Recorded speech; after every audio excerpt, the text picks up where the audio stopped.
Ayan, tatawid na. Pepper lang, pepper. Malayo pa lang, naispatan na ang target ng operasyon sa Alfonso, Cavite. At paglabas ng suspect sa convenience store, agad siyang dinakma ng mga tauhan ng Regional Intelligence Division ng PRO-4A.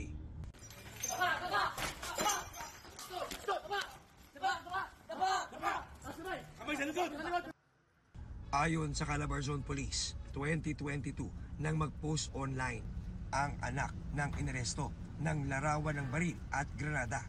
Ang mga ito pala ang panakot daw ng suspect sa anak sa makailang ulit na pang-aabuso sa kanya. Sa 4 na bisis yung sabi ng yung victim. So which is tinuturo talaga niya yung tatay niya. Nabigla tayo sa revelation na ito palang suspect ay nabuntis siya dahil nga doon sa pangre-rape ng tatay niya. Pinalaglag niya ito dahil nga sa utos din ng magulang niya. Huli naman sa hiwalay na operasyon sa Batangas ang gym instructor na ito. Galing Rizal daw ang suspect na tumakas nang matunugang palabas na ang warat laban sa kanya dahil sa panghahalay umano sa isang menor de edad. So, nagkaroon sila ng tiwala itong biktima sa kanya at ang ginawang pang-aabuso ay sa loob pa mismo ng gym. Nagpo-promote ng health fitness tapos sa likod pala, yun pala yung karumal-dumal na pangyayari na which is minor din ang victim. Sinusubukan pa ng GMA Integrated News na makuha ang pahayag ng mga inarestong suspect. Ayon sa PNP Calabarzon, sa nakalipas na isang buwan, 129 ang naarestong suspect dahil sa rape at acts of lasciviousness sa Calabarzon.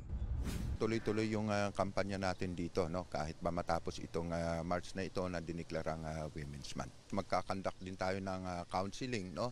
Meron tayong dedicated teams every police stations, no? Para puntahan yung mga naging biktima. Para sa GMA Integrated News, John Consulta ang inyong saksi. Masintabi po mga kapuso, isang supot na may lamang mga parte ng katawan ng tao ang iniwan sa harap ng tanggapan ng NBI sa Bacolod City.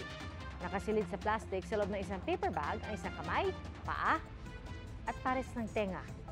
Nakasulat naman sa isang papel ang mensaheng protector daw ng drug lord ang isang ahente ng NBI. Pero ayon sa NBI Bacolod, may magandang performance sa trabaho ang tinutukoy sa mensahe. Nag-iimbestiga na ang pulisya kung kanino ang mga parte ng katawan. Naalam naman ng NBI kung may kaugnayan dito ang tinututukan nilang operasyon kontra illegal gambling at isabong sa Negros Occidental. Inuga-uga, hinila-hila at nang matanggal sa pagkakasemento.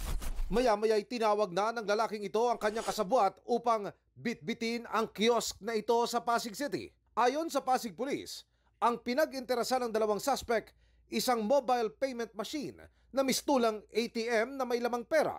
Pwede kang mag-deposit ng pera, magbayad ng RFID, mag-load ng GCash, at talagang may pera siya, Sir Emil, dahil hindi po pwedeng withdrawin tong pera na naipasok na po. Kinaumagahan na nang madiskubre ang krimen. Mag-collect na sana ng kinikita sa machine itong empleyado. Laking sorpresa niya na yung e-tap kiosk machine na pag-aari ng kanilang kumpanya ay nawala na. Sa tulong ng CCTV, nakilala sa investigasyon ng mga suspect at sa operasyong ikinasa ng Pasig Police Follow-up Unit. Posas! Bumit ko dyan. Puputukan ka namin, huwag ka nang magtangka. Madidisgrasya ka lang. Unang nalambat ang bumuhat ng kiosk machine sa bahay niya sa barangay Pinagbuhatan. Sabihin mo sa akin, nasan yung machine? Kita niya, hindi ka naman. Sino yung isang kasama mo ba? Yung isa ba? Sino? Kamay. Ikinanta ng suspect kung saan niya dinala ang makina nang hindi kalayuan kung saan siya nadakip.